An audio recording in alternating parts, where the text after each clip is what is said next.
The lights in the lower maintenance tunnel flickered twice before going completely dark. Danny Ortiz pressed himself against the cold metal wall and tried to remember the breathing exercises his sister had taught him years ago. Somewhere above him, alarms screamed through every corridor of Orbital Haven. The sound meant only one thing. Something had gotten loose. He had been replacing a faulty coolant valve when the emergency broadcast crackled through his headset. The words came fast and panicked. Containment breach in Sector 7. All personnel evacuate immediately. The creature from Vargos Prime had escaped. Danny knew about the Nightstalker. Everyone on the station knew about it. The researchers talked about it in hushed voices in the cafeteria. It was the deadliest predator they had ever brought aboard. 6 legs that could tear through steel, teeth like knives, scales harder than most armor, and intelligence. That was the part that scared people most. The thing could think. His communicator buzzed against his hip. He pulled it out with shaking hands. The small screen showed a map of the station with red zones spreading like blood through water. The Nightstalker was moving fast, too fast. It had already passed through 3 sectors and security teams were falling back. Not fighting, just running. The escape route Danny had planned to take now glowed red on his screen. Blocked. He scrolled through the map looking for another way out.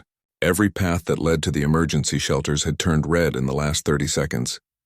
The creature was between him and safety. His headset crackled again. This time it was Chitara, the chief science officer.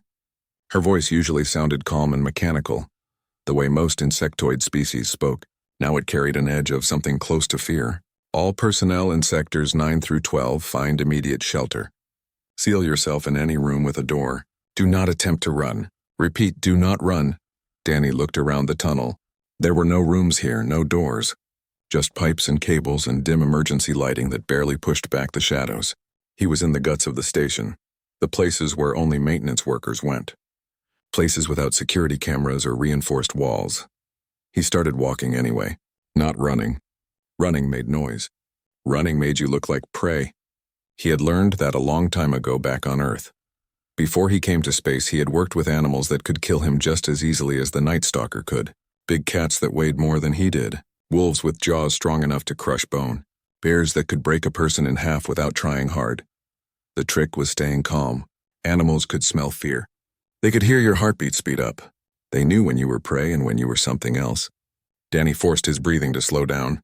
In through the nose, out through the mouth. Keep moving, but do not run.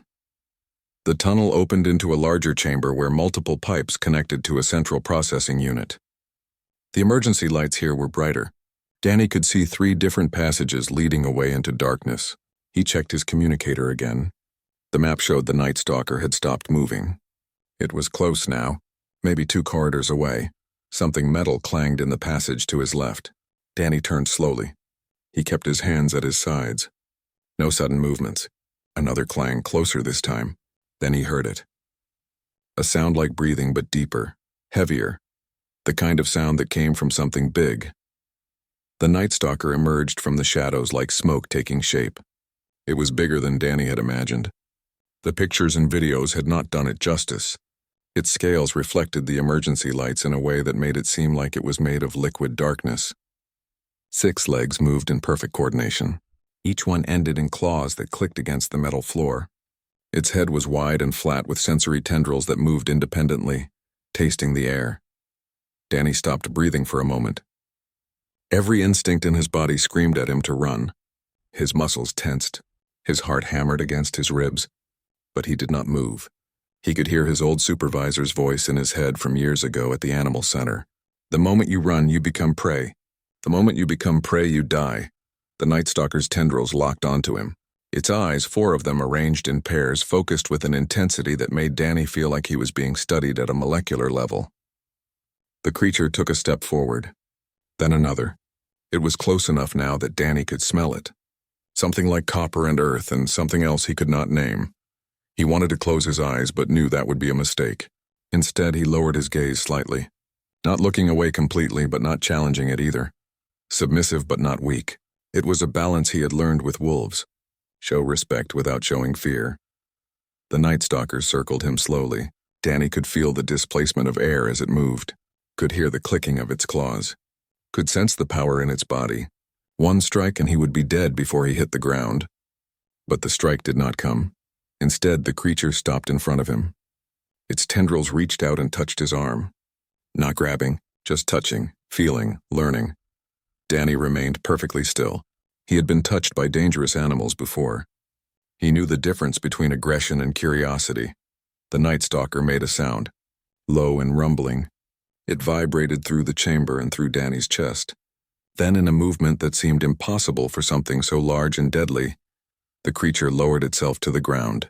Its body folded in a way that brought its head level with Danny's waist. The rumbling sound continued. Danny slowly released his breath.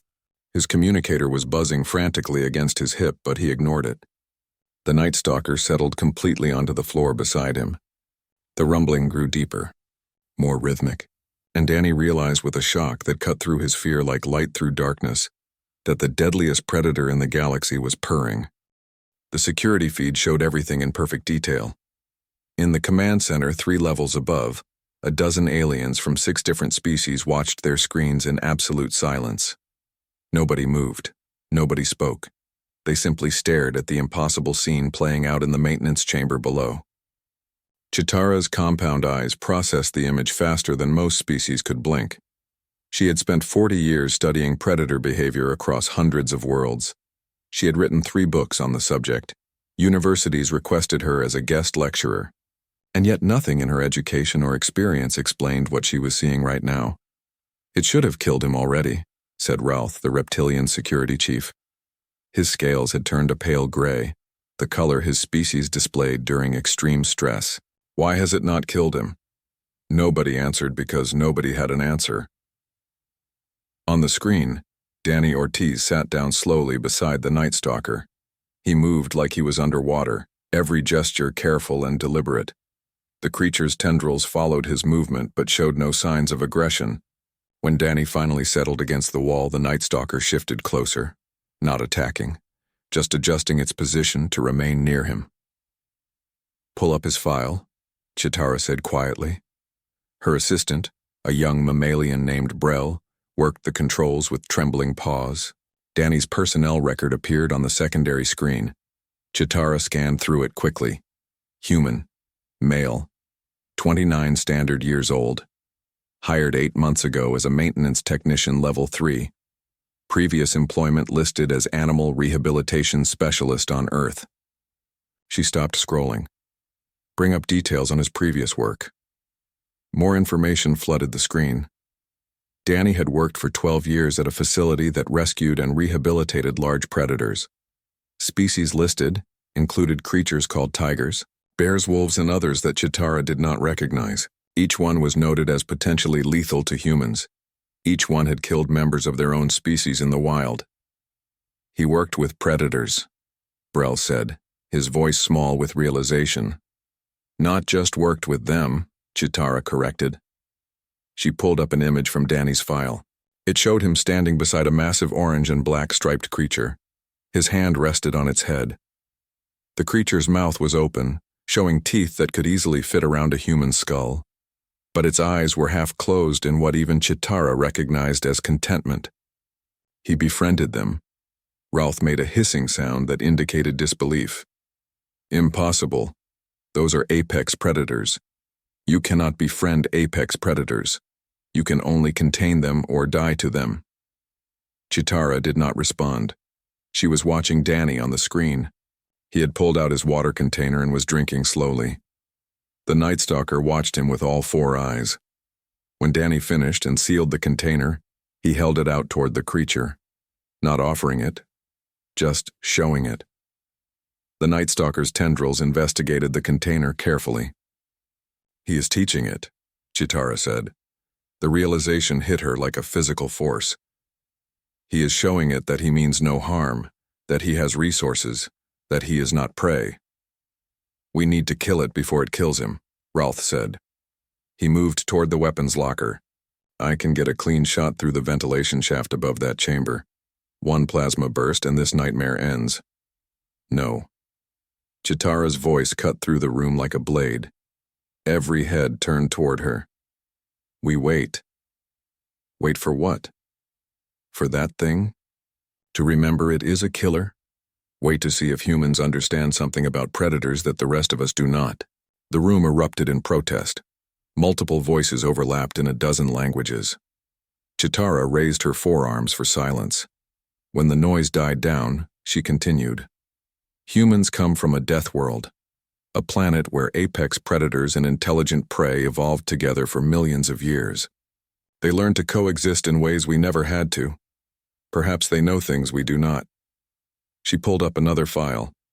This one contained videos from Earth.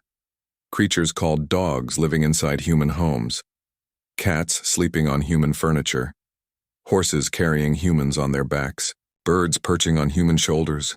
Every single one could harm or kill a human if it chose to. And yet they chose not to. Earth predators bond with humans, Brell said, watching the videos with wide eyes. I thought those were just stories, propaganda to make humans seem less dangerous. I thought the same, Chitara admitted. But look at the evidence. Humans do not simply tame predators, they form relationships with them, emotional connections, and the predators respond. On the main screen, Danny was speaking softly to the Nightstalker. His words did not carry through the audio feed, but his tone did. Low and gentle. The creature's purring sound had not stopped. If anything, it had grown deeper. Open a communication channel to him, Chitara ordered. I want to hear what he is saying. Brell worked the controls. A moment later, Danny's voice filled the command center. Not so different from Shadow, are you? Yeah, I know they gave you some complicated research designation, but you need a real name. Shadow fits you better. You move like a shadow. You are probably used to hunting in darkness back on your world. Ralph made a choking sound. He named it. He did more than name it, Chitara said. She was taking notes now, her fingers flying across her datapad. He is establishing familiarity, creating a social bond. This is how humans integrate predators into their society, not through force or fear, but through relationship. Danny continued talking to Shadow. He told the creature about Earth, about the animals he had worked with, about a tiger named Sasha, who used to greet him every morning by rubbing her massive head against his legs, about a wolf pack that had accepted him into their group after months of patient interaction. They are going to study this for decades, Brell whispered. If he survives. When he survives, Chitara corrected. She watched as Shadow moved even closer to Danny, the creature's armored head now resting near the human's leg. I do not think this Nightstalker wants to kill him. I think it wants what all intelligent creatures want. Connection, understanding, perhaps even friendship. That is insane, Ralph said, but his voice had lost its certainty. Perhaps, Chitara agreed. Or perhaps humans have been trying to tell us something all along, and we simply refuse to listen. They keep saying that Earth taught them to see individuals, not just species. To see potential companions, not just threats. Maybe that is their real strength. Not their resilience or their stubbornness, but their almost supernatural ability to make allies out of enemies. The command center fell silent again. Every eye returned to the screen where a human sat calmly beside the galaxy's most feared predator. And the predator purred. 16 hours had passed since the containment breach. Danny's back ached from sitting against the wall, but he did not dare move too quickly. Shadow had fallen into something like sleep, though one set of eyes remained half open, watching him. The creature's breathing had slowed to a steady rhythm that matched the purring sound still rumbling from deep in its chest. Danny's communicator had been buzzing on and off for hours. He had finally answered it around hour 4, whispering into the device while Shadow's tendrils twitched in what might have been dreams.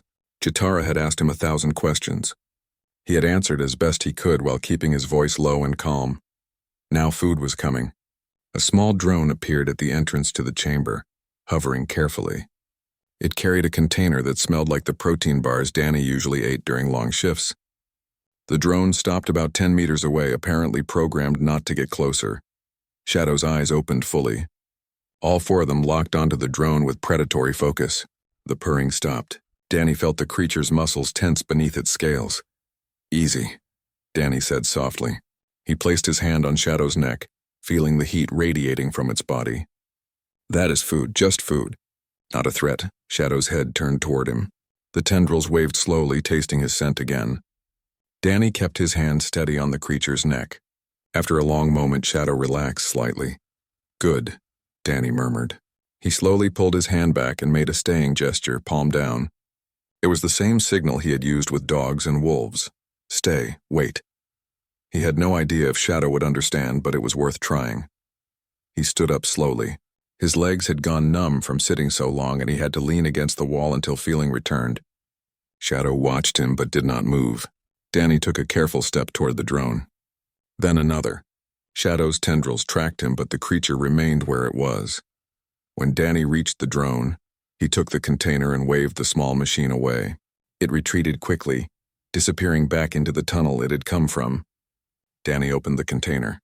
3 protein bars and a water pouch. Not much, but enough. He returned to his spot against the wall.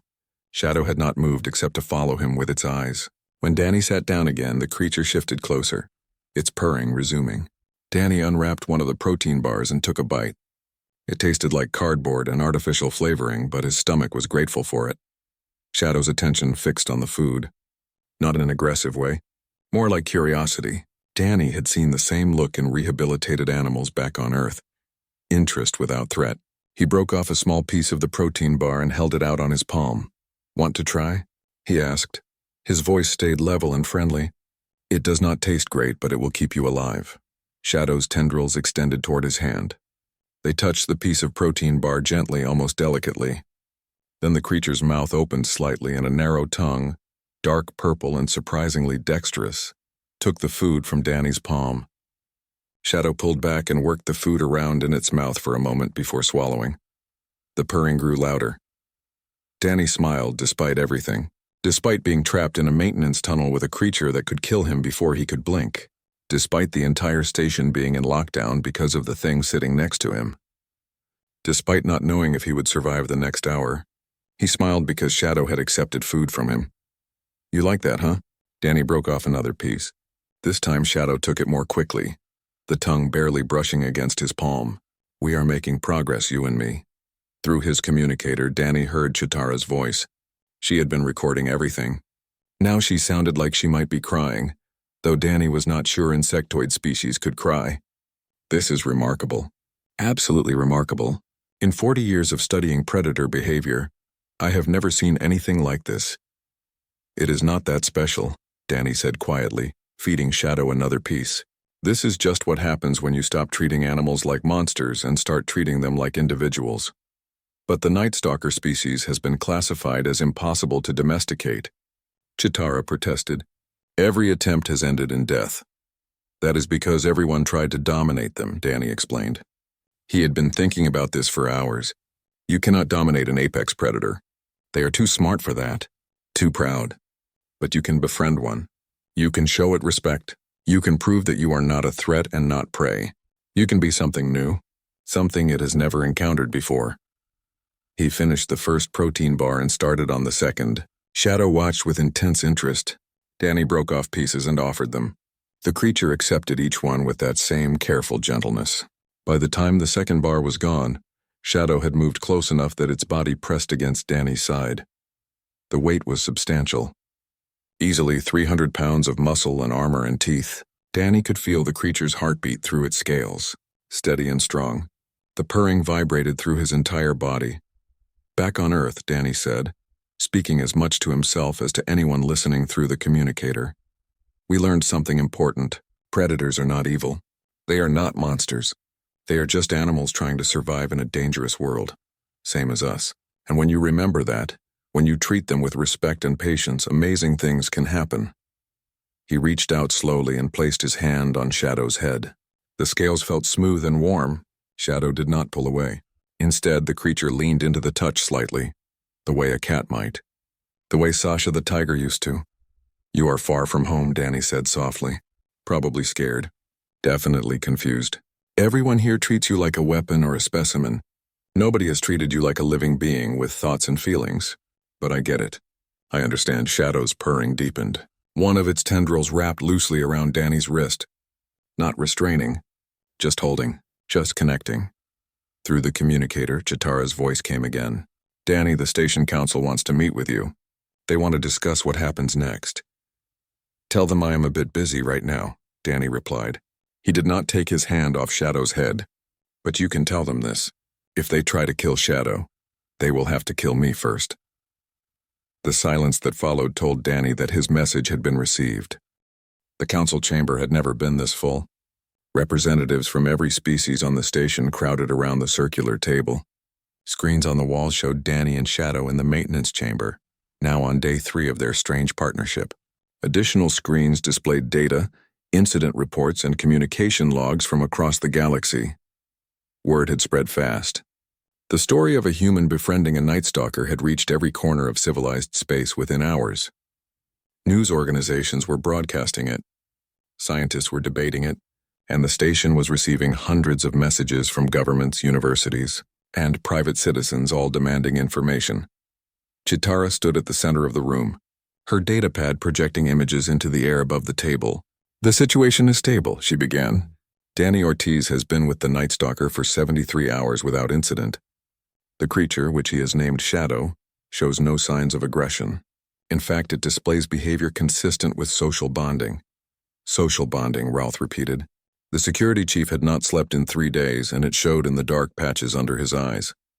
It is a predator. Predators do not bond. They hunt, they kill, they eat. That is their nature. Earth predators bond, said Dr. Yana, the mammalian medical officer. She had been reviewing files from Earth for 2 days straight. Dogs were once wolves, deadly pack hunters. Humans befriended them thousands of years ago. Now dogs live in human homes. They protect human children. They work alongside humans, the same with cats, horses, birds, and dozens of other species. Earth is different, Rolth argued. Humans evolved alongside those predators. They had millions of years to adapt to each other. Danny Ortiz met Shadow 3 days ago, Chitara countered, and yet they have formed a bond that our models said was impossible. This suggests that the bonding ability is not about evolution. It is about approach, about understanding. She brought up new images. These showed Shadow responding to Danny's hand signals, sitting when Danny gestured down, following when Danny moved slowly through the chamber, even stopping mid-movement when Danny raised his palm. He is training it, Brell said with wonder in his voice. He is communicating with it, Chitara corrected. Training implies dominance. What Danny is doing is establishing mutual language. Shadow learns his signals. He learns Shadow's body language. They are teaching each other. The avian administrator, a tall being named Quiris with brilliant blue feathers, spoke up. The legal implications are significant. If this Nightstalker has bonded with a human, it cannot be classified as a dangerous animal. It would have rights, protections. It killed 3 security drones during the escape, Rolth reminded everyone. It destroyed property worth hundreds of thousands of credits. It endangered lives. So do children having tantrums, Dr. Yana said dryly. Should we execute children for property damage? The room erupted in argument. Multiple voices overlapped in multiple languages. Chitara let it continue for a moment before calling for order. When silence returned, she played a new video. This one showed Danny sleeping. Shadow lay curled around him in a protective circle, tendrils draped across his body. When a maintenance drone had wandered too close to the chamber entrance, Shadow had raised its head and made a warning sound. The drone retreated immediately. Shadow settled back down, adjusting its position to better shelter Danny from the cool air of the tunnel. That is guarding behavior, Dr. Yana said quietly. Shadow views Danny as part of its social unit. It is protecting him, which makes it even more dangerous, Rolth insisted. If Shadow sees Danny as its pack, it will kill anything it perceives as a threat to him, including us. Or, Chitara said, it means Shadow can learn to accept others that Danny trusts. The same way Earth predators accepted entire human families and communities. She pulled up more data. I have been in contact with experts on Earth, biologists who study predator behavior. They all say the same thing. Predators are complex social creatures. They form hierarchies. They communicate. They feel emotions. And most importantly, they can choose cooperation over conflict when given the opportunity. The question, Quiris said, spreading his wings slightly in a gesture of contemplation, is what do we do now? We cannot keep Danny trapped in that tunnel forever. We cannot kill Shadow without killing Danny. and we cannot simply release an apex predator to wander the station. I have a proposal, Chitara said. She had been working on this for hours, refining it, checking every variable. We create a new habitat for Shadow, large enough for proper exercise and enrichment. We assign Danny as the primary handler, and we establish a research program to study the human-predator bonding process. You want to keep it, Ralph said flatly. I want to learn from it, Chitara corrected. Think about what this means. There are dozens of worlds rich in resources that we cannot colonize because of dangerous predators. Worlds where mining operations lose hundreds of lives every year to animal attacks. If humans can bond with these creatures, can learn to communicate with them, can establish peaceful coexistence, it changes everything. The council members looked at each other. Chitara could see the calculations happening behind their eyes. The potential benefits, the enormous risks, the political implications. There is more, Chitara continued. She pulled up a new message. It was from the human government on Earth. Earth is offering to send specialists, people with experience in predator rehabilitation and training. They want to establish a joint program here on Orbital Haven. They are calling it the Interspecies Predator Understanding Initiative. Of course they are, Ralph muttered. Humans always want to befriend the dangerous things. Yes, Dr. Yana said with a small smile. And maybe that is exactly what the galaxy needs. We have been trying to eliminate or avoid dangerous species for centuries. Perhaps it is time we tried understanding them instead. Quiris tapped his beak thoughtfully. If we do this, if we approve this program, it will change policy across the entire galactic community. Every species will have to reconsider how they deal with predators on their own worlds and on newly discovered planets. Good, Chitara said firmly. Change is long overdue. The vote took 3 hours. Arguments circled back on themselves. Data was reviewed and reviewed again. Danny and Shadow slept through most of it, the screens showing them peaceful and calm while the fate of their partnership was debated. Finally, Quiris called for a formal decision. The vote was close. Several species abstained, but when the count finished, the result was clear. Shadow would live. The program would proceed, and humanity's gift for befriending the deadly would become an official part of galactic policy. Chitara immediately opened a communication channel to Danny. We have news, she said. You are about to become very busy. 2 weeks after the council vote, the new habitat was ready. Danny stood at its entrance, Shadow pressed against his leg like an enormous armored dog. The space beyond was huge compared to the maintenance tunnel they had been living in. Climbing structures reached toward the ceiling. Water features provided drinking spots and cooling areas. Soft surfaces offered comfortable resting places. It looked less like a cage and more like a home. What do you think? Danny asked quietly. Shadow's tendrils extended into the habitat, exploring the air. The creature made a sound Danny had learned meant curiosity mixed with caution. I know. It is new. Different. But it is yours. Ours. Really. I will be here with you. Behind them, Chitara watched with her ever-present datapad. She had barely left her office since the council approval, coordinating with experts across the galaxy and designing protocols for what she now called the IPUI, the Interspecies Predator Understanding Initiative. Danny thought it sounded fancy for what basically amounted to him teaching people how to not be idiots around dangerous animals. Shadow took a tentative step forward, then another. Danny walked beside the creature, his hand resting on its neck. They entered the habitat together. Shadow's head swung back and forth, taking in every detail. The purring sound that had become so familiar to Danny rumbled steadily. The first transport from Earth arrives tomorrow, Chitara said from the entrance. 5 specialists. They all have experience similar to yours. One worked with bears, another with large cats. There is even one who rehabilitated crocodiles. Crocodiles, Danny repeated. He guided Shadow toward one of the climbing structures. The creature investigated it carefully, then launched itself upward with surprising grace. Those are mean, prehistoric brain, pure instinct. If someone can work with crocodiles, they can probably handle most things. Shadow reached a platform 3 meters up and looked down at them. The creature's body language showed pleasure, happy with the new vertical space. Back on Vargos Prime, Nightstalkers probably climbed trees or cliff faces. This habitat gave Shadow something closer to its natural environment. We are also receiving applications from other species, Chitara continued. A mammalian from the border worlds who works with pack hunters, an insectoid who studies hive predators, even a reptilian, though Rolth refuses to speak to him. Danny smiled at that. Rolth had been avoiding him since the council vote. The security chief clearly still thought the whole program was insane. Danny could not entirely blame him. From a certain perspective, teaching people to befriend apex predators probably did look insane. Over the next 3 days, the Earth team arrived. Danny met them in the habitat, Shadow watching carefully from a high perch. There was Patricia, older and weathered, who had spent 30 years working with grizzly bears in the mountains of North America. Lee, quiet and precise, who specialized in big cats. Rashid, energetic and talkative, who had rehabilitated everything from wolves to wild dogs.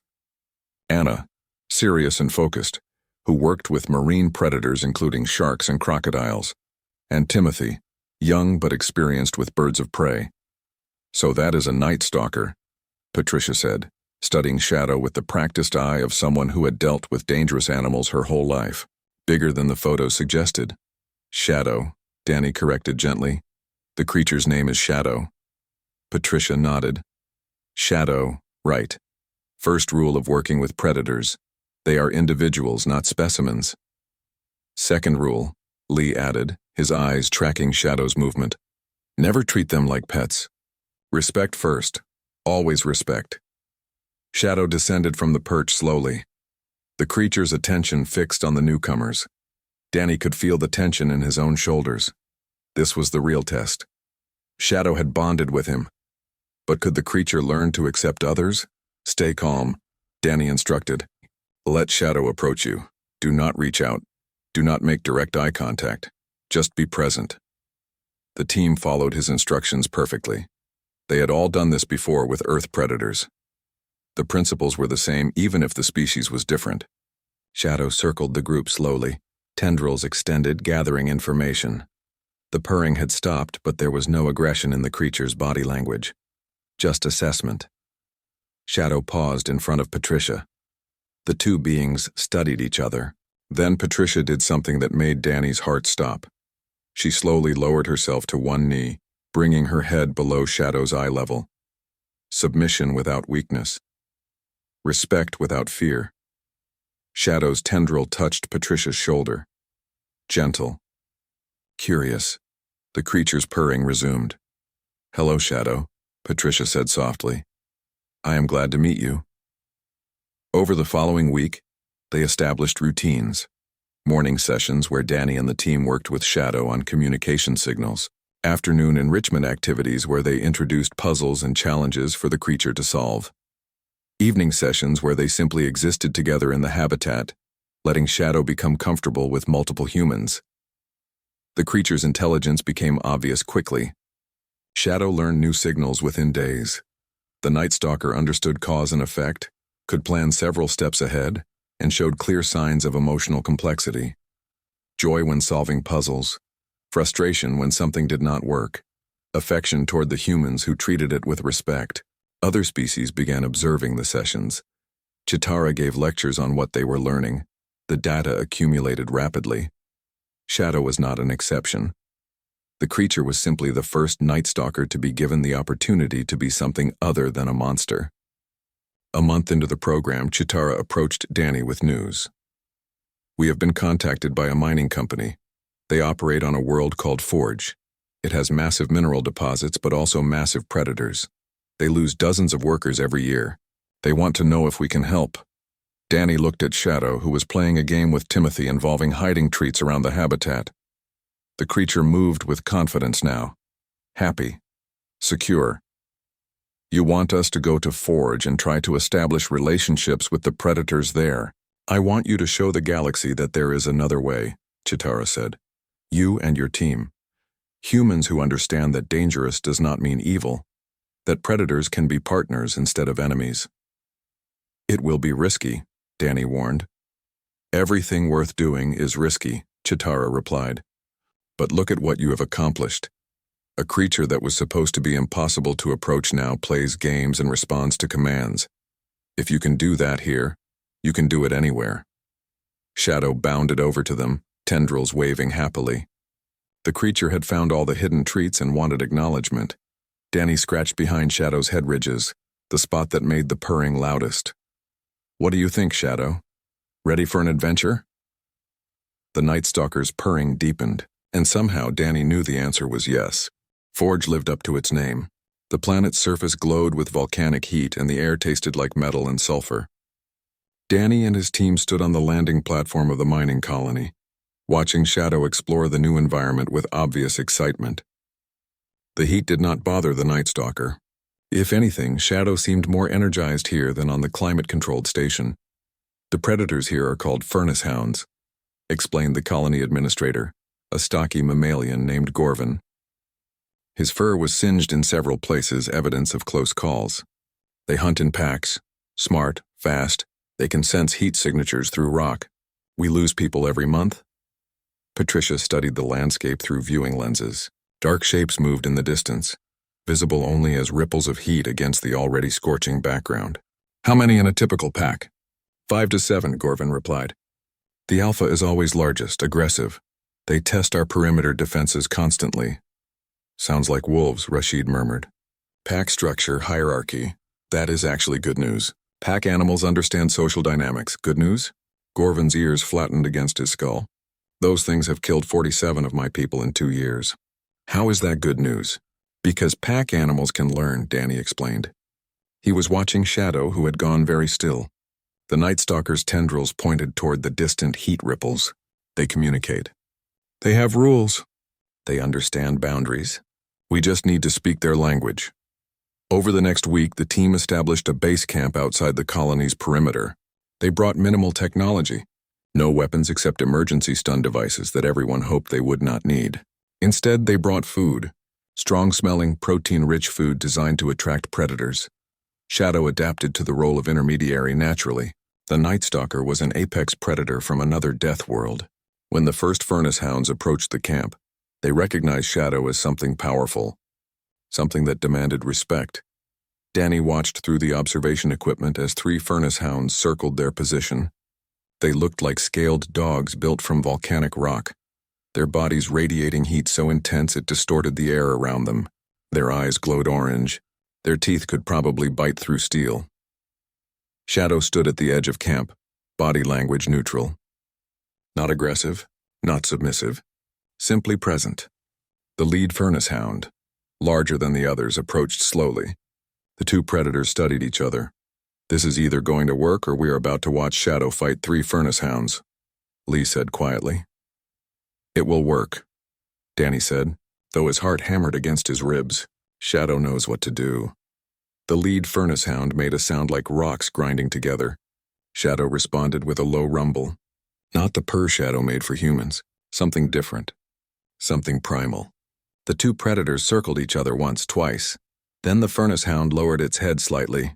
Recognition between apex predators. Respect. Phase 1 complete, Patricia said with satisfaction. They see Shadow as an equal. Now we build on that. The process took weeks. Every day, Danny and his team sat in the open near their camp. Shadow remained with them, a living bridge between species. The furnace hounds returned regularly, always cautious but increasingly curious. The team left food at a respectful distance. They never approached aggressively. They simply existed in the space, proving they were not prey and not threat. Anna was the first to make direct contact. She had a gift for reading predator body language, and she recognized the moment when one of the younger furnace hounds showed curiosity stronger than caution. She sat perfectly still while the creature approached. Its heat was almost unbearable even from 3 meters away. But Anna did not flinch, did not retreat. The furnace hound touched its nose to her extended hand. She felt her glove begin to singe but kept her hand steady. The creature investigated her scent, her heat signature, her complete lack of fear. Then it made a sound almost like a purr, though rougher and deeper than Shadow's. Contact, Anna said softly, her voice steady despite the pain from her burning glove. We have contact. From there, progress accelerated. The pack's alpha watched as pack members interacted with the humans without harm. Shadow's presence gave the furnace hounds confidence that these strange beings were safe. Danny began teaching them the same signals he used with Shadow. Sit, stay, come. Simple commands that established communication. Timothy worked with the miners, teaching them how to move around furnace hounds without triggering predatory responses. No running, no aggressive gestures, respect for territory. Simple rules that had worked with dangerous animals on Earth for thousands of years. 3 months after arriving on Forge, Danny stood with Gorvan at the colony perimeter. A furnace hound pack moved past them, close enough to feel their heat. But they were not hunting miners anymore. They were patrolling. The hounds had learned that the colony provided food and safety. In exchange, they warned of other dangers. Volcanic instability, approaching storms. They had become partners instead of enemies. I still do not fully understand it, Gorvan admitted. How you made them stop killing us. We did not make them do anything, Danny corrected. He watched Shadow playing with 2 young furnace hounds, the 3 predators chasing each other across the hot rock. We just showed them that we could be allies instead of prey. That cooperation benefits everyone. It is not magic. It is just understanding. News of their success spread across the galaxy faster than their previous achievement. The IPUI received funding for expansion. Other colonies requested teams. Danny trained new handlers, always emphasizing the same principles. Respect, patience, understanding. See the individual, not the monster. A year after the incident on Orbital Haven, Danny stood in the new habitat they had built for Shadow. The Nightstalker was older now, calmer, more confident. The creature had become famous across the galaxy. The predator that chose friendship over violence. Chitara visited often, still taking notes, still learning. You have changed everything, she told Danny during one visit. Predator management policy has been rewritten on 200 worlds. Colonies that were failing are now thriving. Lives are being saved because of what you taught us. Danny scratched Shadow's head, feeling the familiar rumble of purring. I just treated Shadow like a person instead of a thing. Everything else followed from that. That is the part most species could not understand, Chitara said. We saw predators as forces of nature, dangerous but mindless. You saw them as intelligent beings capable of choice. That was the insight we missed for centuries. Shadow's tendrils wrapped around Danny's arm affectionately. In the distance, other handlers worked with other predators. The program had grown beyond anything Danny had imagined. Dozens of species learning to communicate. Hundreds of worlds becoming safer through understanding instead of violence. You know what the best part is? Danny asked. He looked at Shadow, this creature that was supposed to be impossible to befriend.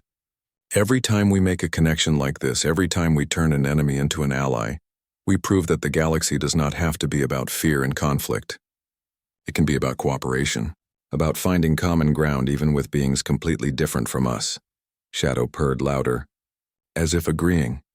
And across the galaxy, on stations and colonies and mining operations and research facilities, humans worked alongside predators that everyone had once called monsters, teaching, learning, building bridges between species that had seemed forever separate.